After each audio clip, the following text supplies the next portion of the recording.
Discussion on law and politics. आज का जो मेरा टॉपिक ऑफ डिस्कशन है वो तलाक से रिलेटेड है। यानी कि इस लेक्चर के अंदर मैं ये चीज बताऊंगी कि अगर मर्द औरत को तलाक देना चाहता है तो किस तरह से वो तलाक देगा। तो वो तलाक लीगलाइज तस्वुर होगी, वो तलाक जो है जायज तस्वुर होगी, वो अकॉर्डिंग टू द लॉ होगी और वो मुअस्सर साबित होगी।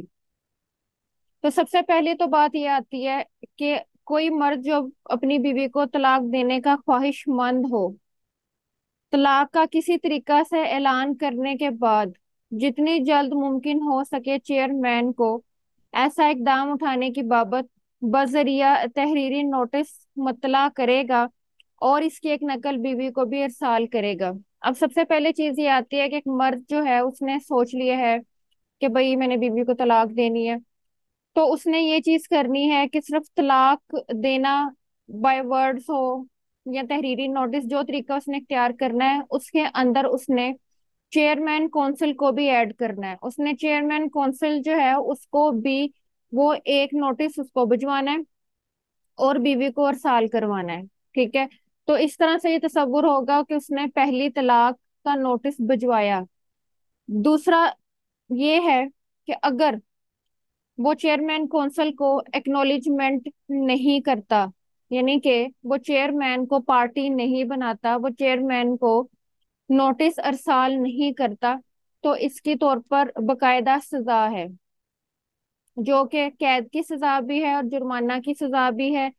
और ये दोनों भी हो सकती हैं। और ये कहाँ पर डिफाइंड है?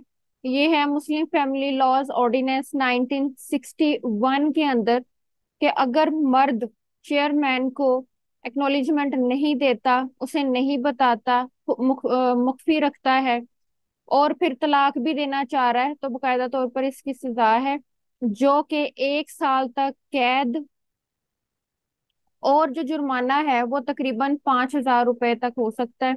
इसमें से कोई एक भी हो सकती है, यानी कि उसे 1 साल तक कैद भी दी जा सकती है या उसे जुर्माना हो सकता है या दोनों सजाएं भी दी जा सकती हैं।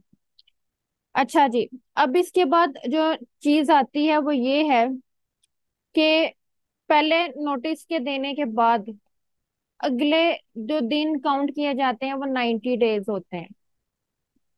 अब बाज लोग जो है वो ये कहते हैं कि एक मर्द जो है वो जब ओरली ये कह देता है कि 3 दफा तलाके दे देता है, खड़े पैरे जिसे हम कहते हैं, खड़ी पैरी जो है वो 3 दफा तलाक दे देता है, जो तलाक हो जाती है।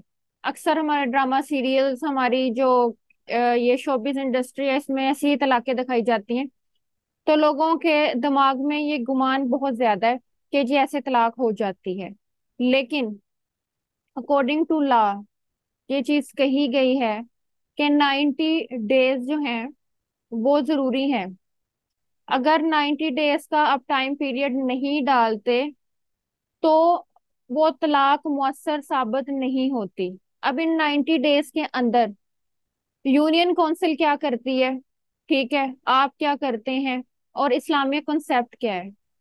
अगर आप इस्लामिक कॉन्सेप्ट देखें तो उसके अंदर भी 3 तलाकों का कॉन्सेप्ट है। और 3 तलाकों का कंसेप्ट किस ड्यूरेशन को लेके है? इन्हीं 90 डेज को लेकर है कि अगर एक दफा तलाक हुई, ठीक है, मर्द और औरत जो है कोई गलती हो गई थी, कोई जज्बाती तौर पर कह दिया, तलाक मुंह से वर्ड निकल गया या पहली तलाक दे भी दी, ठीक है, उसके बाद रुजू कर सकते हैं। ठीक है। और उसमें किसी किस्म का हलाला का कोई कंसेप्ट नहीं है। ठीक है। 2 तलाकों के बाद भी आप जो है वो बगैर हलाला के मियाँ बीवी दोबारा निकाह कर सकते हैं। ठीक है। लेकिन जब 3 तलाकें हो जाती हैं, ठीक है, 3 तलाकें हो जाती हैं तो बात खत्म हो जाती है। फिर उसे तलाके बाइन कह देते हैं, बात खत्म हो गई। ठीक है, क्लोज हो गया मैटर। तो उसके बाद अगर मियाँ बीवी आपस में फिर दोबारा रहना चाहते हैं, ठीक है, वो मर्द और औरत रहना चाहते हैं, सॉरी मियाँ बीवी तो अब नहीं रहे, वो मर्द और औरत दोबारा चाहते हैं, तो फिर वो कंडक्ट करना है हलाला। और हलाला का कॉन्सेप्ट उतना आम नहीं है जितना लोग कह देते हैं कि एक फर्द है, एक मर्द है, ठीक है, उसको ऐड करें और उसके साथ निकाह करवाएं उस औरत का और उसके बाद उसे कहते हैं कि भाई तुम तलाक दे देना और फिर मैं शादी कर लूंगा। नहीं नहीं, बिल्कुल भी ऐसा नहीं है। उसके साथ उसने वैसा ही रिलेशनशिप बनाना है जिस तरह के पहले मर्द के साथ था, मियाँ बीवी के दरमियान होता है। और हाँ, एक कॉन्सेप्ट ये है कि हलाला का कॉन्सेप्ट उस टाइम पर आता है जब सेकंड जो शख्स है, ठीक है, वो किसी तो और उस औरत को तलाक दे देता है या उसकी डेथ हो जाती है। यानी कि आप ये समझ लें कि सर्कमस्टांसिस इस तरह के हैं कि वो मर्द की रजामंदी थी। जिस शख्स को हलाला का जो है वो मुर्गा बनाया गया, वो अब उसकी मर्जी है क्या, या कि वो औरत को छोड़ता है या नहीं। लेकिन अगर बाय इंटेंशन ऐसी चीज कंडक्ट की जा रही है कि मकसद ही ये है कि हलाला को जो है वो कंडक्ट करना है, तो वो एक लानत है। तो कहने का मकसद ये आता है कि तलाक का जो कॉन्सेप्ट है उसके अंदर ये चीज आती है कि आपने अगर पहली तलाक दी है, आपने 90 डेज के अंदर कोई दोबारा से रुजू नहीं किया, कुछ भी नहीं किया, 90 डेज आपने गुजरने दिए, और कौंसिल की तरफ से आपको पता है आर्बिट्रेशन की कौंसिल कोशिशें की जाती हैं, ठीक है, सालसी के लिए दोनों पार्टीज की तरफ से रिप्रेजेंटेटिव्स बुलाना। ये जो है इसीलिए चेयरमैन को अंदर ऐड किया जाता है कि अगर अब भी पार्टीज ने कुछ सोचना समझना है तो सोच लें समझ लें, ठीक है। लेकिन अगर 90 डेज में दोनों की तरफ से इनकार है, कोई रुजू नहीं करना चाहता, तो 90 डेज के बाद तलाक हो जाती है।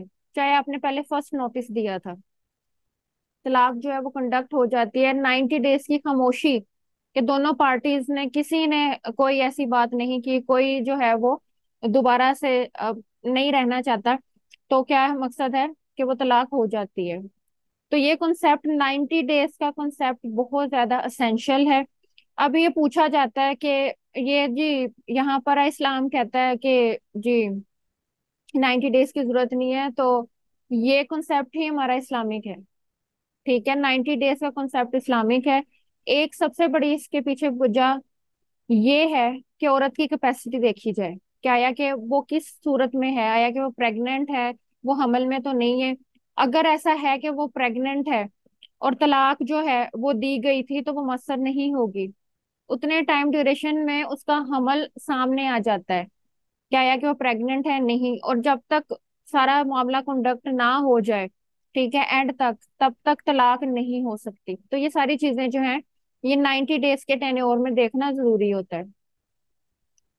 अच्छा जी, अब उसके बाद नेक्स्ट चीज ये आती है कि पहला नोटिस वसूल होने के बाद, यानी कि आपने तलाक का नोटिस प्रिपेयर किया, मर्द ने चेयरमैन को भी दे दिया, औरत को भी भिजवा दिया।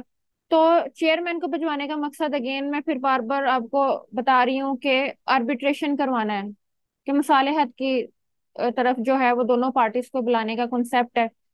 तो वो 30 दिन के अंदर अंदर मुसालिहत की कोशिश करेगा। अब उसने ये कोशिश करते रहना है, एक महीना, फिर अगले महीना, फिर लास्ट, यानी कि दो तलाकें होने के बाद, फिर उसके बाद उसने कोशिश करनी है कि यार अब चलो, ठीक है। तो ये चीजें जो है वो होती रहनी है। अच्छा जी,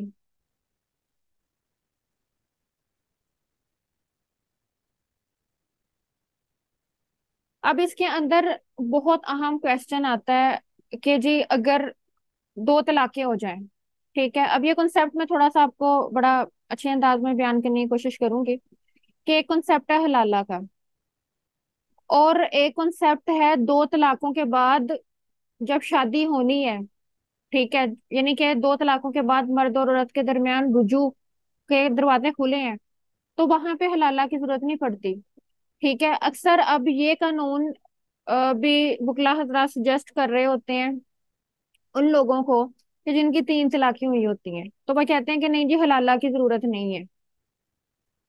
ऐसा नहीं है। अब जो कहा जाता है कि अगर तलाक हो गई, ठीक है, तो उसके बाद हलाला के बगैर भी निकाह हो सकता है। जरा इस स्टेटमेंट को जस्टिफाई करें। तो इस स्टेटमेंट को जस्टिफाई करने के लिए आपको ये बताना है कि जब दो तलाकें हो जाएं, ठीक है, जब दो तलाकें हो जाएं, तो तीसरी तलाक से पहले पहले अगर मर्द और औरत रुजू कर लेते हैं, तो इस पॉइंट पे हलाला की जरूरत नहीं, वो दोबारा से मूव ऑन हो जाएंगे, ठीक है। उनको हलाला की जरूरत नहीं। हलाला कॉन्सेप्ट उस वक्त आता है जब 3 तलाकें हो चुकी, अब उनके दरमियान जो कि कोई भी सूरत हाल मौजूद नहीं है। अब अगर वो फिर दोबारा आपस में कोई राबता रखना चाहते हैं, या वो फिर जो है वो दोबारा से अपना रिश्ता कायम करना चाहते हैं, तो उसके अंदर कॉन्सेप्ट हलाला का आता है। और हलाला का कॉन्सेप्ट पूरे का पूरा दूसरे मर्द पर मुनहसर है कि अगर तो वो चाहता है तो औरत को छोड़े, और अगर वो नहीं चाहता तो बेशक ना छोड़े। और हलाला जो है वो एक लानत है। तो ये सारी चीजें जो है वो मौजूद हैं। ये हमारी इस्लामिक भी हैं। ये कहाँ पर सारी चीजें मौजूद हैं, तो ये आप देख सकते हैं कि ये हमारा जो है वो सेक्शन 7 है। कौन सा है? सेक्शन 7 है मुस्लिम फैमिली लॉज ऑर्डिनेंस 1961 का। ये चीज आप अपने माइंड में रख लें। अब उसके बाद एक चीज आती है, अहम है, कि मुस्लिम आइली कवानीन ऑर्डिनेंस की दिफात 7 और 8 के अहकाम बाबत तलाक के मुअस्सर होने फेडरल शरी अदालत के फैसला से मुतासिर नहीं होंगे। अलबत्ता जब अदालत उज़्मा इस किस्म के किए गए फैसले की तौसीक कर दे, तो दफा 7 के अहकाम बाबत तलाक मुअस्सर होने का अमल के तलाक चेयरमैन के जारी करदा नोटिस पर हो, कुरान और सुन्नत के तलीमात और सुन्नत के खिलाफ है। अब देखिए, सबसे पहले उन्होंने ये चीज बताई कि मुस्लिम फैमिली लॉ ऑर्डिनेंस की जो दफा 7 और 8 है, तो उसकी जिस तरह से इम्प्लीमेंट हो रहे हैं वो चीजें वैसे ही होनी है। उसमें फेडरल शरीयत कोर्ट की तरफ से आने वाला कोई फैसला जो है वो मुदाखलत नहीं कर सकता। हाँ, लेकिन अब जो नोटिस है वो सुप्रीम कोर्ट ने ले लिया है, और सुप्रीम कोर्ट ने जो है वो ये देखा है कि चेयरमैन का कोई फैसला ऐसा है जो कि कुरान और सुन्नत के अगेंस्ट जा रहा है, तो फिर कौन सा जो है वो लाए करेगा? फिर जनाब लाए करेगा हमारे सुप्रीम कोर्ट का जो फैसला, वो जो है वो लाए करेगा। तो फेडरल शरीयत कोर्ट के फैसला जो है वो फैसला जज जो है वो 7 और 8 दिफात मुस्लिम फैमिली लॉज ऑर्डिनेंस से जो है उस पर असरअंदाज नहीं हो सकती। ठीक है। तो ये जो है वो तरीकेकार है पूरा तलाक देने का। अब नेक्स्ट इंशाल्लाह वीडियो के अंदर मैं आप लोगों को ये गाइड करूंगी कि जो तलाक का नोटिस है वो किस तरह से प्रिपेयर किया जाता है और उसके अंदर क्या चीजें शामिल होती हैं। अस्सलाम वालेकुम वरहमतुल्लाहि वबरकातुहू।